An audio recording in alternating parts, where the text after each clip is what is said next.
శ్రీమాత్రే నమః శ్రీ గురుభ్యో నమః. Welcome to MK TV. నేను మీ బాలచందర్ దేవులపల్లి. ఈరోజు మనం గురు తిరోగమనంలో భాగంగా డిసెంబర్ 16వ తారీఖు నుండి 31వ తారీఖు వరకు కూడా ఎలాంటి విశేషమైనటువంటి సందర్భాలు ఎదుర్కొంటారు, అసలు మనకు లార్జెస్ట్ మూవింగ్ ప్లానెట్స్గా గురు, శని, రాహు వీటిని పరిగణలోకి తీసుకుంటాం.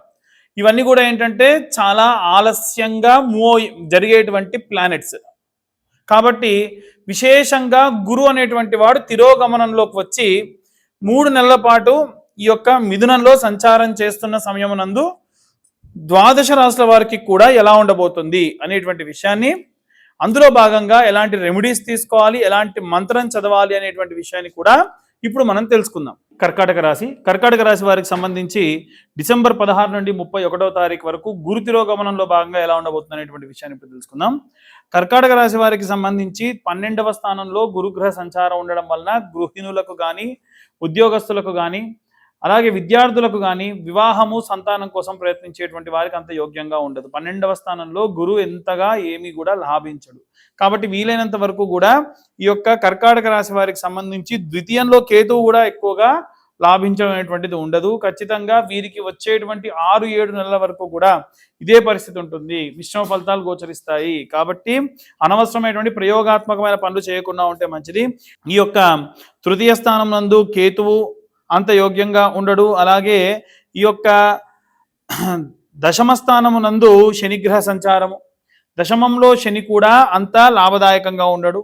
అలాగే నవమ స్థానము నందు రాహుగ్రహ సంచారం, రాహువు ఈ యొక్క నవమ స్థానంలో కూడా వీరికి ఏవైనా దూర ప్రాంతాలకు ప్రయాణం చేసేటప్పుడు ఇబ్బందులు పెట్టేటువంటి విషయంగా ఉంటారు.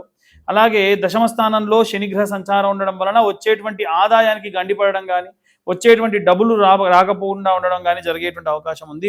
అలాగే సప్తమ స్థానం నందు చూసుకున్నట్టయితే ఈ యొక్క కర్కాటక రాశి వారికి సంబంధించి మిథునంలో గురుగ్రహ సంచారం వలన, అలాగే ఈ యొక్క కర్కాటక రాశి వారికి సంబంధించి అష్టమంలో రాహువు, నవమంలో శని కూడా మిశ్రమ ఫలితాలు గోచరిస్తూ ఉన్నాయి. ఈ యొక్క రాశి వారికి సంబంధించి పంచమంలో బుధుడు, అలాగే శుక్రగ్రహ సంచారం. పంచమంలో ఉన్నటువంటి బుధుడు వ్యాపారస్తులకు యోగ్యంగా ఉండదు. అలాగే శుక్రుడు కూడా పంచమంలో అంత యోగంగా ఉండదు. వీలైనంత వరకు కూడా ఈ రాశివారు ఈ నెలలో ఏవైనా సరే నూతనంగా వ్యాపారం ప్రారంభించడం కానీ, ఏవైనా సరే వివాహానికి సంబంధించి ప్రయత్నాలు కూడా అంతగా ఏమీ లాభించదు. అలాగే ఈ యొక్క షష్టమ స్థానంలో సూర్యుడు, అలాగే కుజగ్రహ సంచారాలు మాత్రం కాస్త యోగించేటువంటి అవకాశం ఉంది. కుజుడు కూడా 6వ స్థానంలో యోగిస్తాడు. అంతే భూ సంబంధిత లావాదేవీలన్నీ కూడా యోగ్యంగా ఉంటాయి. ఫారిన్ కంట్రీకి వెళ్ళాలనుకున్న వాళ్ళు, ఏవైనా సరే ఫారిన్ కంట్రీకి వెళ్ళి అక్కడ ఉద్యోగం చేయాలనుకుంటున్నటువంటి వాళ్ళు, టీం లీడర్లు, రాజకీయ నాయకులు, అడ్మిన్ డిపార్ట్మెంట్లో ఉండేటువంటి వాళ్ళందరికీ కూడా అనుకూలమైనటువంటి కాలం అని చెప్పొచ్చు. ఓవరాల్గా చూసుకుంటే ఈ యొక్క కర్కాటక రాశి వారికి సంబంధించి మిగిలిన గ్రహాల విషయానికి వస్తే అన్ని గ్రహాలు కూడా ఒక ఎత్తుంటే కేవలము కుజుడు, సూర్యుడు ఇద్దరు మాత్రం యోగిస్తూ ఉన్నారు. కాబట్టి ఈ 15 రోజులు కూడా వీరు ఈ విషయాల్లో, అంటే ఈ యొక్క అడ్మినిస్ట్రేషన్ డిపార్ట్మెంటు, టీం లీడర్లు, రాజకీయ నాయకులు వీరికి సంబంధించి బాగుంటుంది. రైతులు, చేతి వృత్తులు, కుల వృత్తులు చేసుకునేటువంటి వాళ్ళు వీరందరికీ కూడా యోగ్యంగా ఉంటుంది. ఇవన్నీ కూడా మనం గోచార రీత్యా చెప్పేటువంటి విషయంలో మాత్రమే. డీటెయిల్గా జాతకం కావాలనుకున్న వారు మీ పేరు, మీ date of birth, time, place కింద ఉన్న నెంబర్కి వాట్సాప్ చేయండి. ఇప్పటి వరకు మనం ఈ రాశి వారికి సంబంధించి ఉన్నటువంటి గోచారంలో భాగంగా గ్రహస్థితుల గురించి మనం తెలుసుకున్నాం. ఇప్పుడు మనం ప్రత్యేకంగా ఈ రాశి వాళ్ళు ఏ రెమెడీస్ తీసుకోవాలి అనేటువంటి విషయాన్ని తెలుసుకుందాం. ఇప్పుడు గురు గమనంలో భాగంగా మనం ఇప్పుడు ఇవన్నీ కూడా చెప్పుకున్నాం కాబట్టి దక్షిణామూర్తికి సంబంధించినటువంటి స్తోత్రం, మేధా దక్షిణామూర్తి స్తోత్రం లేదా దక్షిణామూర్తి స్తోత్రం రోజు ఉదయాన్నే పఠించిన మేరకు, అంటే చదవలేని వారు కనీసం శ్రవణం విన్నంత మాత్రం చేత విశేషమైనటువంటి సత్ఫలితాలు పొందుతారు. ప్రతిరోజు కూడా సాయంత్ర సమయంలో, నిత్యము కూడా సాయంత్ర సమయంలో కాలభైరవాష్టకము అనేటువంటిది ఒకటి ఉంటుంది. ఆ కాలభైరవాష్టకాన్ని కూడా వినండి లేదా పఠిస్తే ఇంకా మంచిది. ఈ రెండూ కాకుండా రోజు కూడా ఆడవాళ్ళు ఒక సంవత్సరం పాటు, అంటే ఏ రోజైతే ప్రారంభిస్తారో ఆ రోజు నుంచి 1 సంవత్సరం పాటు 10,000 సార్లు, ఆ సంవత్సరం మొత్తంలో ఒక 10,000 సార్లు శ్రీమాత్రే నమః అన్న మంత్రాన్ని చదవడం. అంటే ఎక్కడికి వెళ్ళినా మీకు ఒక సమయం దొరికింది, కాసేపు చెప్పులన్నీ పక్కకు వదిలేసి అలా నిర్మలమైనటువంటి మనస్సుతో శ్రీమాత్రే నమః శ్రీమాత్రే నమః మీరు కళ్ళు తెరిచి కూడా అన్ని చూస్తూ కూడా అవి ఏవి కూడా దృష్టిని కేంద్రీకరించకుండా వాటిపైన మీరు మంత్రంపై మీ యొక్క కాన్సన్ట్రేషన్ని పెట్టుకొని ఆడవాళ్ళు నిత్యము శ్రీమాత్రే నమః అన్న మంత్రం చదివితే చాలా విపరీతమైనటువంటి ఆరా పెరుగుతుంది, శక్తి పెరుగుతుంది. దానివల్ల అవతల మనిషి ఎవరన్నా మిమ్మల్ని ఏదన్నా సరే తప్పుగా మ్యానిపులేట్ చేయాలి అనుకుంటున్నాడు అంటే వెంటనే మనకు తెలిసిపోతుంది. సో ఇదంతా కూడా మంచి అద్భుతమైనటువంటి మంత్రం.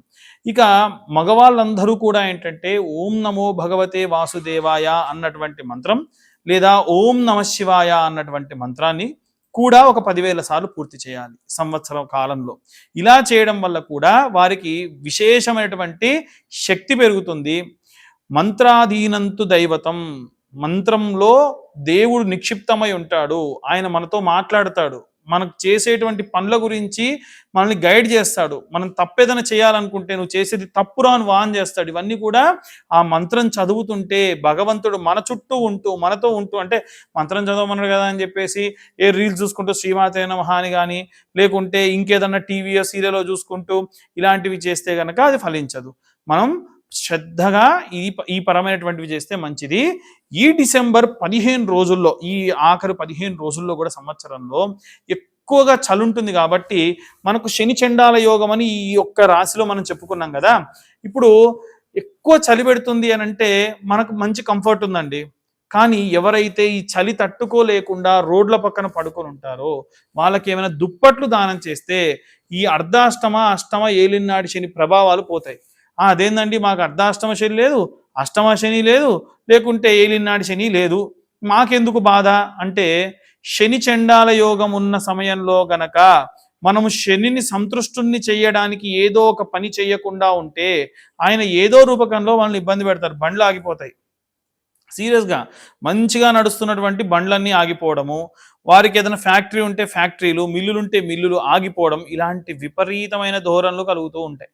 సో వీలైనంత వరకు కూడా మనము ఈ పరమైనటువంటి పనులు, అంటే దుప్పట్లు దానం చేస్తే చలి గనక తట్టుకుంటే వాళ్ళు పడుకున్న ప్రీత్యం కూడా బహే మహానుభావుడు ఇచ్చాడు, వీడి ఇంత బాగుండాలి, ఇంకా 4 రోజుల పాటు చల్లగా ఉండాలి, ఈయన మమ్మల్ని ఇంత వెచ్చగా పడుకొని ఇచ్చాడని చెప్పి దీవిస్తారే తప్ప తిట్టుకోరుగా. వాళ్ళు పడుకుని నిద్రపోయిన ప్రతి నిమిషము కూడా చాలా మందికి నిద్రలేమి రాత్రులు టాబ్లెట్లు వేసుకొని పడుకుంటుంటారండి. వారందరికీ కూడా ఇది ఉపయోగపడుతుంది. అలాగే ఇప్పటి నుండి మనకు వచ్చే మార్చి వరకు కూడా, ఎందుకంటే నెక్స్ట్ వచ్చే మార్చిలో పంచగ్రహ షష్టగ్రహ కూటం మళ్ళీ ఈ సంవత్సరం కూడా 2026లో కూడా వస్తుంది. అప్పటి వరకు కూడా ప్రతి శనివారం కూడా నల్ల నువ్వులతో చేసినటువంటి నూనె, మీకు బయట చాలా మంచి మంచి ప్రీమియం కంపెనీలు ఉంటాయి కొన్ని, ఇదయం కంపెనీ కానివ్వండి, అంబటి సుబ్బన్న గారి కంపెనీ ఒకటి ఉంటుంది, అబ్బండి సుబ్బన్న, ఏఎస్ బ్రాండ్స్ ఏదో అంటారు, ఏఎస్ బ్రాండ్స్, ఆ నువ్వుల నూనెతోని లేదా ఆవ నూనెతో అయినా పర్వాలేదు, కాకపోతే స్వచ్ఛమైనటువంటి ఆవ నూనె, స్వచ్ఛమైన ఎడిబుల్ ఆయిల్స్ ఏవి కలపకూడదు. వాటితో తయారు చేసిన నూనెని శని తైలాభిషేకానికి ప్రతి శనివారం ఈ యొక్క శని దగ్గర వెలిగించే దీపానికి నువ్వులు ఇంత పొట్లం కట్టండి, క్లాత్లో కట్టి ఒక కాటన్ క్లాత్ని ఆ నువ్వుల నూనెలో మొత్తం నానబెట్టేసి వెలిగించండి దీపంగా. అలా చేసిన ఈ ప్రతి శనివారం కూడా ఒక బెల్లం ముక్క నైవేద్యం పెట్టినా విశేషంగా శని సంబంధిత దోషములు పోతాయి. అంటే మనం చాలా మంది చేసే తప్పులు కూడా కొన్ని ఉంటాయి. దేవాలయానికి వెళ్తాం, అక్కడ ఎవరిదో మట్టి ప్రమిద ఉంటే దాంట్లో మనం నూనె పోసి వెలిగించేస్తాం, దానివల్ల యోగించదు. కొత్త మట్టి ప్రమిద తీసుకెళ్లాల్సిందే. మీరు 1 లీటర్ బాటిల్ తీసుకెళ్ళి సగం అక్కడ పెట్టేసుకొని వస్తే అది కూడా కుదరదు. మీరు ఖచ్చితంగా శని అభిషేకం చేసేటప్పుడు తైలాభిషేకం అప్పటికప్పుడు మీరు ఏదైనా కొద్దిపాటి తీసుకొని వెళ్ళిపోయి అక్కడ మీరు అభిషేకం లాంటివి కూడా చేసుకోవాలి. ఓవరాల్గా చూసుకుంటే ఇవన్నీ కూడా పాటించడం వలన మనకు కర్మఫలదాత అయినటువంటి శని విశేషంగా మంచి సత్ఫలితాలని ఇచ్చేటువంటి వాడు. ఇక నవగ్రహ సంబంధితమైనటువంటి దోషములుంటే గత వీడియోస్లో మనము కొన్ని రకాలైన రెమెడీస్ చెప్పాం, ఏ గ్రహానికి ఏ ధాన్యము ఒక ఆకుడొప్పలో వేసుకొని చేయాలని. అవి ప్రతిరోజు ఈ 16వ తారీఖు నుండి 31వ తారీఖు వరకు రోజు నవగ్రహాలకి 21 ప్రదక్షిణాలు క్లాక్ వైజ్ డైరెక్షన్లో, 6 ప్రదక్షిణాలు యాంటీ క్లాక్ వైజ్ డైరెక్షన్లో చేయడం వలన అపమృత్యు భయాలు పోవడము, ఏవైనా సరే మీరు పనిచేసేటువంటి ఆ యొక్క ప్రదేశంలో స్ట్రెస్లెస్ వర్క్ చేయడము, ఆరోగ్యకరమైనటువంటి వాతావరణంలో ఉండడము ఇవన్నీ కూడా యోగిస్తాయి. సో ఇవన్నీ కూడా మనం గోచార రీత్యా చెబుతున్నటువంటి విషయంలో మాత్రమే. డీటెయిల్గా జాతకం కావాలనుకుంటే చెప్పానండి, 31వ తారీఖు నుండి మన దగ్గర ఉన్నటువంటి ఈ టీం అంతా కూడా మనకు ఈ ఇయర్ చేంజ్ అవుతున్న కొద్దీ చాలా కాస్ట్ అని కూడా పెరుగుతూ ఉంటాయి. మేము కూడా చాలా రకాలైనటువంటి టైంని కేటాయిస్తూ ఉన్నాం కాబట్టి 2025 సంవత్సరానికి మాత్రమే రూ. 2025 జాతకానికి ఛార్జ్ చేస్తూ ఉన్నాము. తర్వాత నుంచి ఛార్జెస్ అనేవి పెరుగుతాయి. ఈలోపు ఎవరైనా జాతకం తెలుసుకోవాలనుకుంటే కింద ఉన్న నెంబర్కు కాంటాక్ట్ చేయండి. సర్వే జన సుఖినో భవంతు. స్వస్తి.